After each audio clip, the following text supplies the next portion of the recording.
Alors maintenant que nous avons créé notre base de connaissances avec DQS et que nous avons défini notre référentiel organisation et projet avec MDS, ce que l'on va faire, on va utiliser donc cette base de connaissances et ce référentiel au sein de SSIS afin de voir comment on peut automatiser le nettoyage et la confrontation des flux de données justement sur ce référentiel. Alors, ce que l'on va faire ici, donc nous sommes dans notre interface SSIS, donc dans l'onglet Control Flow. Et ce que l'on va faire ici, on va tout simplement rajouter ici une tâche de type Data Flow dans laquelle nous allons réaliser un double clic. En fait, le fait de faire un double clic sur la tâche Data Flow nous fait tout simplement changer d'onglet ici. Donc vous voyez, donc, nous avons changé d'onglet. Alors, ce que l'on va faire ici, on va utiliser une petite nouveauté de SSIS 2012 et on va utiliser le Source Assistant pour créer notre connexion à notre source de données. Donc vous avez plusieurs types de sources de données. Donc nous, ce qu'on va faire, on va faire New et on va aller chercher donc une source de données de type SQL auquel on va aller chercher donc les informations que l'on souhaite traiter. Et je vais chercher par exemple des informations venant de ma table staging par exemple. OK. Et donc une fois que j'ai fait ça, voilà, il m'a créé ma source. Alors, comme là j'ai une petite croix rouge ici, ce qu'il faut que je fasse, c'est un double clic dessus afin de déterminer, donc de définir plus de détails, notamment la table que je souhaite attaquer et puis les colonnes que j'aimerais récupérer. Donc là, il nous propose toutes les colonnes par défaut. Nous, ce que l'on va faire, on va retirer les colonnes qui ne nous intéressent pas. Donc voilà, donc là maintenant je clique sur OK. Et ce que je vais faire maintenant, je vais rajouter ici donc dans ma tâche Dataflow, je vais rajouter donc les briques d'enchaînement qui m'intéressent. Donc là je vais prendre justement une des nouveautés SSIS 2012, c'est la possibilité d'aller chercher des tâches de type DQS. Donc je rajoute ici dans mon enchaînement. Je vais aller chercher donc des tâches de lookup, de correspondance afin d'utiliser mon référentiel MDS sur les données qui viennent ici de ma source. Et bien sûr, je vais envoyer tout ça donc, dans une destination de type, voilà, dans une base par exemple SQL. Donc une fois que j'ai posé ces éléments, bah, je vais commencer à les relier entre eux et puis pour chacun définir le détail des actions. Donc là ici, je vais relier, avec la flèche bleue ici, je vais relier euh, ma source à mon module DQS. Et ce que je vais faire, donc je vais faire un double clic dessus et je vais me créer donc une connexion pour aller chercher, pour me connecter donc sur mon serveur DQS et aller rechercher la base de connaissances que l'on a créée donc dans la première vidéo. Donc voilà, donc là je vais dérouler la liste déroulante et chercher ma base de connaissances. Donc là je récupère bien ici tous mes domaines et ce que je vais faire, je vais tout simplement faire une correspondance entre les informations qui viennent de ma source de données et puis les domaines afin justement d'essayer de nettoyer au maximum ces données-là. Donc là, je vais faire tout simplement une correspondance entre les colonnes qui rentrent et puis les domaines de ma base de connaissances. Voilà, et puis le nom, voilà, ça va être le nom de ma compagnie. Voilà. Alors, une fois que j'ai fait ça, je clique sur OK. Et voilà, donc là, j'ai défini les règles pour le nettoyage de mes données. Alors, les données sortantes maintenant de cette tâche-là, ici, je vais l'envoyer donc à ma tâche lookup. Et ce que je vais faire ici, donc déjà je vais l'agrandir, je vais la renommer, je vais appeler MDS, organisation, hop, lookup. Donc maintenant je vais double-cliquer dessus, et puis là je vais définir donc déjà la connexion. Donc là, j'ai besoin d'aller chercher les informations venant de mon référentiel MDS. Donc là, je vais créer une nouvelle connexion, New, et je vais me connecter donc à mon serveur SQL 2012 et je vais chercher ma base MDS démo. Alors une fois que j'ai fait ça maintenant, je vais récupérer les informations de mes référentiels et plus précisément, je vais plutôt récupérer les informations venant de la vue que l'on a créée via l'interface web tout à l'heure, donc dans la deuxième vidéo, ici qui s'appelle Project View. Donc je récupère ce que j'ai exporté à partir de l'interface web de MDS. Alors une fois que j'ai fait ça, ensuite je passe au niveau des colonnes et là je vais faire la correspondance. Voilà.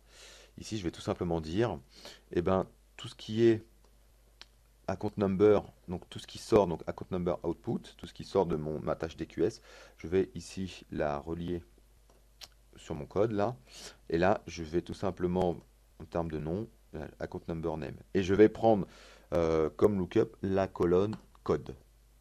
Voilà. Et puis une fois que j'ai fait ça, je vais revenir ici sur mon onglet général. Et puis je vais rajouter donc une règle ici où on va spécifier comment on va traiter les données ou pour laquelle il n'y a pas de correspondance. Et on va tout simplement lui dire qu'on va rediriger tout ça vers une sortie qui va préciser qu'il n'y a pas de correspondance. Donc on va sortir de cette tâche-là en précisant bien que ce sont des informations pour lesquelles il n'y a pas de correspondance. Donc là, je clique sur OK. Voilà. Et ce que je vais faire maintenant, eh ben, pour les tâches justement que j'ai définies, pour les informations pour lesquelles j'ai défini pour lesquelles il ne va pas y avoir de correspondance, eh ben, je vais demander à les stocker dans un fichier plat afin que je puisse les étudier, les analyser un peu plus tard par la suite. Donc ce que je vais faire ici, je vais prendre une destination de type fichier plat que je vais rajouter ici dans mon Dataflow. Et en sortie, ici là de mon MDS organisation lookup en sortie, je vais prendre donc la flèche et surtout je vais spécifier là j'aimerais dans ce cas-là traiter toutes les informations pour lesquelles je n'ai pas de correspondance via mon référentiel MDS et je vais cliquer sur OK. Alors une fois que j'ai fait ça, donc je vais faire un double clic afin donc de rentrer dans les propriétés ici de ma destination. Et ce que je vais faire, je vais tout simplement créer donc une nouvelle destination. Je vais dire que c'est un fichier de type délimité. Voilà. Et puis donc déjà je vais lui donner un nom. Je vais appeler no matching. Et puis je vais définir voilà, le chemin vers le fichier. Et je vais l'appeler no matching.txt par exemple. Voilà. Donc je vais définir que les colonnes ont une donnée en en-tête. Voilà.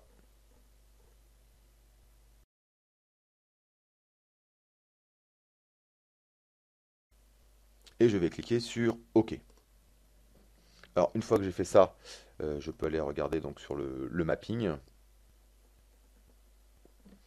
Voilà, donc ça me permet donc de le passer en revue rapidement. Et puis si je suis OK avec ça, je clique sur OK. Alors maintenant ce que je vais faire, je vais donc prendre cette deuxième boîte là ici de lookup que je vais renommer pardon ici MDS underscore project underscore lookup. Et ce que je vais faire maintenant, pour éviter le petit message que j'ai eu tout à l'heure, je vais relier voilà, la boîte à ma sortie justement de l'organisation. Donc là maintenant, je vais pouvoir double-cliquer ici. Et puis ce que je vais faire, donc je vais aller dans les connexions.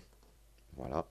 Et ce coup-ci, donc je vais récupérer ma table qui existe déjà maintenant, ma base plutôt staging. Et puis je vais aller chercher maintenant les informations venant de ma source commerciale. Voilà. Où je vais avoir tous mes noms de projets.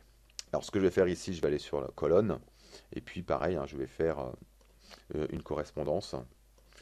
Donc là, je vais relier ici les colonnes. Donc moi, ce que j'aimerais récupérer dans un premier temps, c'est le code de mes projets. Et que je vais relier ici au project number.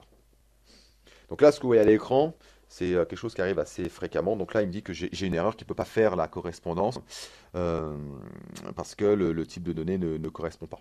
Donc ce qu'il faut qu'on fasse ici, c'est qu'on rajoute une tâche qui va nous permettre de convertir la donnée de type code pour qu'elle soit justement liable, pour qu'on puisse la lier avec notre référentiel MDS qui doit sûrement stocker le code dans un format un peu différent.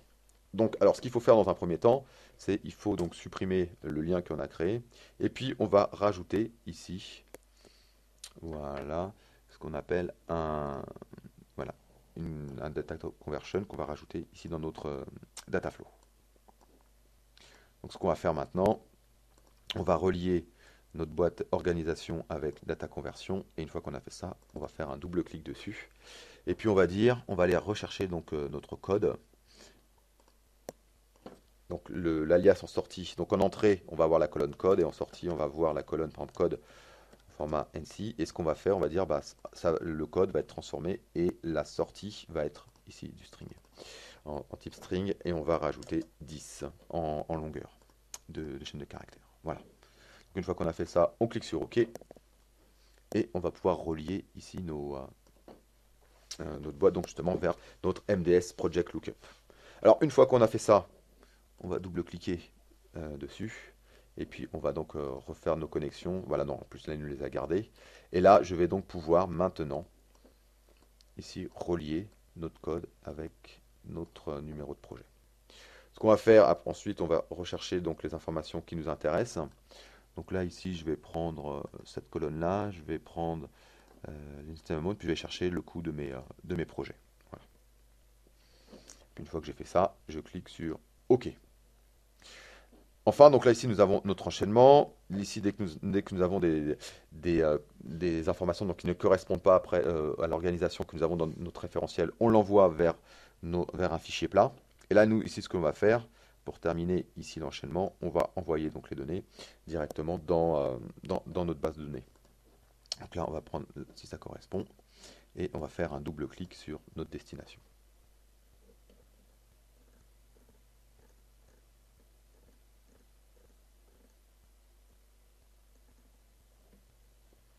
Donc ce que l'on va faire ici, on va prendre notre base staging dans laquelle on aimerait envoyer nos résultats d'information.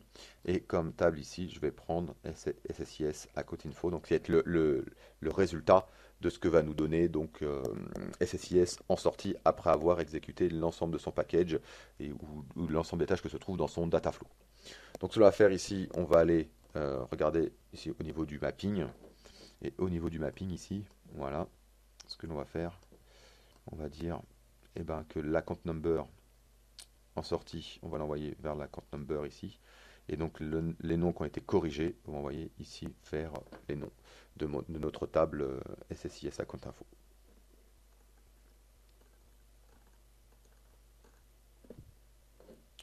Voilà, donc là maintenant je clique sur OK. Donc voici à quoi maintenant ressemble notre package Dataflow. Alors ce que l'on va faire, on va exécuter maintenant ce package et voir ce que cela nous donne en résultat. Voilà, donc notre package a fini donc d'être exécuté. Alors ce qui est intéressant, c'est que sur ce package, ici, donc là je vais l'arrêter. Vous pouvez après, si vous voulez avoir des informations sur les données qui transitent, on peut rajouter ce qu'on appelle ici un data viewer, donc ça va nous rajouter une petite loupe. Et lorsque l'on va exécuter le package, on pourra voir donc les informations qui transitent via cette liaison. Donc là, si je réexécute le package, voilà, donc là, si je clique sur la loupe, je vais pouvoir accéder donc aux différentes informations qui vont passer. Pardon, hop. Voilà, donc là, je vois donc le type d'information qui passe donc, dans cette liaison. Voilà, et après, donc, je peux passer à la suite du package dès que je décide d'appuyer sur Play.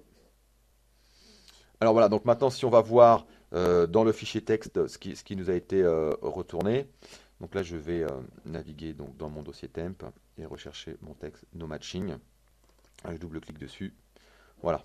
Voilà les données qui ne trouvent aucune correspondance par rapport à notre référentiel. Ce sont des données que je pourrais traiter plus tard. Comme j'ai mis en source ici délimitée, je pourrais après récupérer les informations dans un tableur Excel ou autre pour les traiter.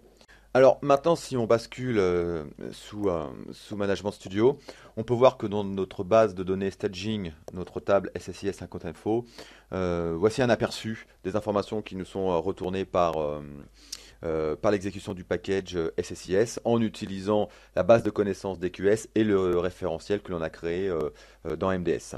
Donc voilà, j'espère que cette vidéo vous a donné un bon aperçu de ce que l'on peut faire avec SQL 2012 sur le sujet de l'EIM. Et quant à moi, je vous dis à bientôt pour de nouvelles vidéos.